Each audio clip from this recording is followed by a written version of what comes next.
Arkansas, number 12, Tennessee. Tennessee's a 12.5-point favorite. The over-under I have is 1.5 Bobby Petrino outbursts at officials. Got to have one. Would like to have two.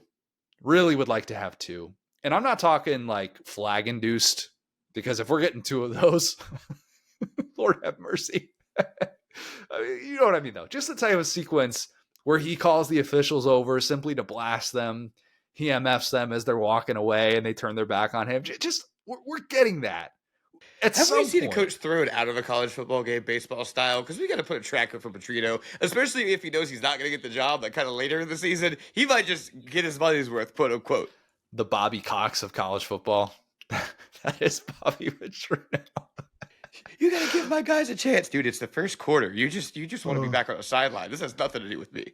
Dude, what do you mean? You called for a timeout? You yelled that 30 yards away from the official. Come on, get out of here, Bobby. But yeah, just hostile atmosphere in which, he might not get all the calls. He knows the stakes for his team. More specifically, he knows the stakes for himself as the interim Dwight Schrute assistant regional manager. He admitted this week that he went up to the booth initially as a coordinator so that he would stop ripping officials. It's incredible. Just like me, for real. That's so funny. They had to put a muzzle on him. They were like, "No, down, Bobby." You could hear him through the glass. Like, who's that? What's that sound of him here from up there? Oh yeah, Refs look Bobby's up, just staring at them. He's just like Sam Pittman, like holding up his headset to the official just so that he can hear Bobby just rip him. Interim Robert Patrick needs to embrace that in every way. If he shows up in like a date Mike bandana, just hand him the job, Hunter Yurachek. If he wins this game, hand him the job. Not really, but maybe. Fun fact, Vols haven't beaten Arkansas since 2007. The George W. Bush administration we're talking about here.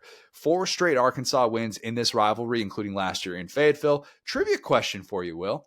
What job did Bobby Petrino have when Tennessee last beat Arkansas in 2007? Don't search this. Don't cheat. 2007. Oh, gosh. Where did he come from? I actually don't know that. So you were right. Where did he come from? That's the key part in this. And if you could figure that part, came from the Falcons. Quit on the Falcons midseason. Oh my gosh, he sure did leave the Falcons after all the let's call it quarterback controversy. Duh. Everyone's screaming at their like radios here, but like that feels like 8 lifetimes ago. That truly feels like it happened in my parents' childhood. Sometimes it is fun to just pick a moment in time and think about what was Bobby Petrino doing at this moment of time? Which one of his various jobs was he doing? And coaching the Atlanta Falcons, he was actually in the midst of a winning streak, his only winning streak that he got there. He won like 3 games, and this was part of this was in between a 2-game winning streak that he had, this very specific moment wherein Tennessee beat Arkansas.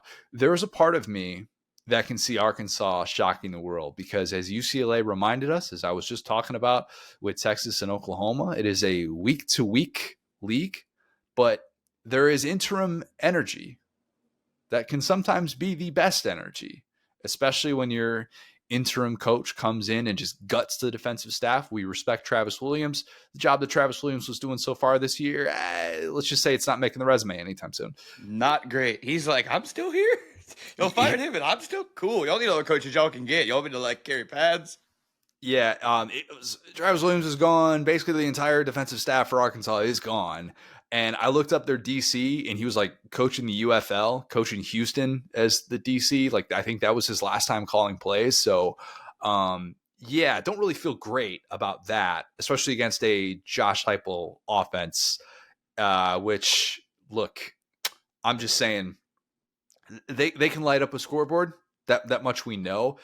That should be extremely difficult for Arkansas to stop, especially with how well Tennessee can run the ball. I might be too low on Tennessee's offense in this game. I'm just keeping the possibility of interim energy. That's the only reason I don't have Tennessee scoring 60 points in this one. I'll take Tennessee 45-24. The over-under for this game, Will, is 68.5. That's so high. I believe it. I mean, this truly is kind of a nightmare matchup. Actually, I'm going to say not for Tennessee, but for Arkansas, because this is just not the team you want to play if you have interim energy. You Yep. pretty much have a quarterback on the other side who has interim head coach energy. And I think, I would say right now we are pushing towards two archetypes of like offensive guy, right? Like you kind of have like the more, I hate to say like nerdy, a guy that would align with myself. I'll put it to you like that, like a Josh Heupel, a Levy, some of these guys that are off of like the Leech tree where they're more of like the, it feels like they're kind of like spreadsheet guys. Like they're really like find joy. Like I can imagine these guys just joyful, drawing up plays. And then you kind of have like the young, like tech fit, like Mike McDaniel, Ben Arbuckle, McVay guy. And with Petrino, he's a true dadgummit guy. He's kind of one of the last. I think Drink is a dadgummit guy.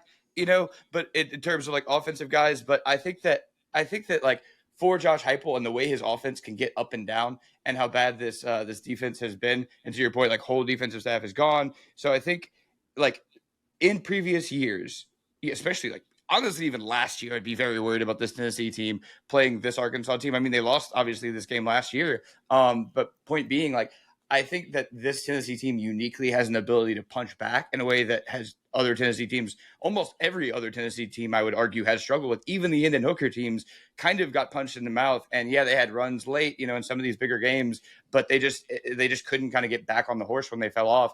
And so I would imagine some of the most creative, wild Taylor Green plays to start this game, but you can only have so many of those. And boy, howdy, does Josh Heupel know that, and again, we've sung the praises of their defense over the years. It's kind of an underrated part of Tennessee. I don't think it's underrated at this point, but I really do think that's the difference. Whereas Arkansas had a defense that when they had their initial plan still kind of wasn't working. And now, again, it just comes down to how many coaches you left on the staff. That's why I made that joke is like, hey, how many guys do we have when we clean house and we have Bobby Petrino in here to like run drills and like keep, like the things that keep a football team going. It's so underrated how many parts of a football team there are. And so when you have guys that aren't really comfortable and you're trying to prepare for an offense like this, I just think it's a nightmare. Like I want to have the date Mike kind of like, oh, like bang, how do you like me now? Bobby's back. But I think we're gonna have to wait a week. I think this is gonna be a blowout for Tennessee, man.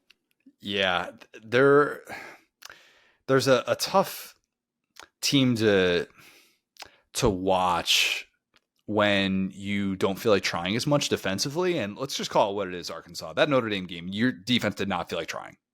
Okay. And the last thing you probably want to see is a team that operates with tempo like Tennessee does. And knowing, man, I'm going to be so gassed in the effort level.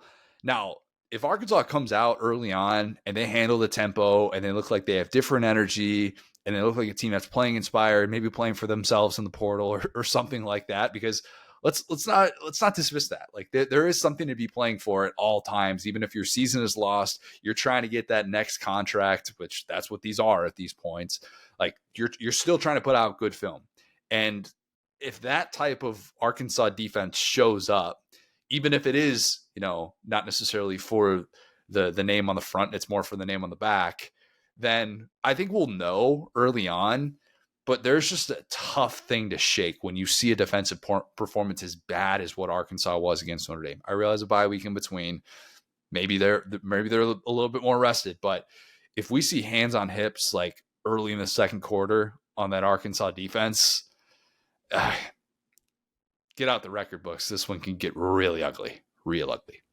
When Taylor Swift had talked about the asylum that I was raised in, bye week Bobby Petrino, interim head coach, is like the scariest. Like you could get so many state secrets out of me if you put me on that team. Where it's like, hey, like, to your point, exactly. It's like he's not even a defensive guy, but I know he's mad at this defense for quitting because every coach, every leader hates to see that. Even if the coaches failed you, to your point, like you signed a contract at this point. Let's call it what it is. Like Taylor Green was up in Boise, like it's not like these are all like homegrown Arkansas kids. They came together for a shared goal to win SEC football games, and they haven't been doing that. And especially for Bobby on the offensive side, it's like, yeah, we've had some struggles, we had some bad turnovers, we get that, but like we talked about, the offense is not why they were losing games. And so I feel so bad for the guys that like are on that defense. I mean, some of it's deserved, right? But it's like the guys that stick around, it's almost like you're going to get the brunt of this, because I'm sure we have a little bit of quiet quitting. I'm sure we have like some calls to people like, hey, what are you seeing over there? Hey, my buddy's on this team. Let's see if he can get you taken care of, especially over a bye week.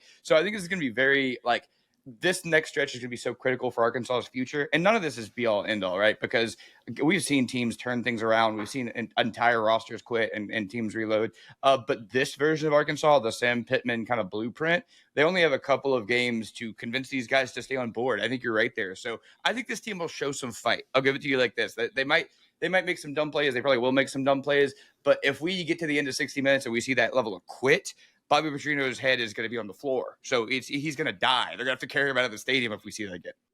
I think if you're searching for reasons for optimism for Arkansas, and I'm pretty sure this is still accurate. I haven't checked in on this, but I know it was at least in the first couple of days after they made this move, maybe in the first week after they made this move.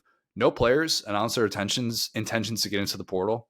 That will inevitably change at season's end, but we're seeing mid-season announcements with teams that have fired coaches. And honestly, like, you could say like you're quitting on your team. Well, your administration is quitting on your team already. So I don't want to hear that from other people. But we haven't seen those announcements from Arkansas. So maybe, just maybe, they can tap into some of that mindset and there is a little bit more life. But even if you told me we're going to get the best version of Arkansas, I'd still say Tennessee's offense is probably going to find a way to score a lot of points in this one.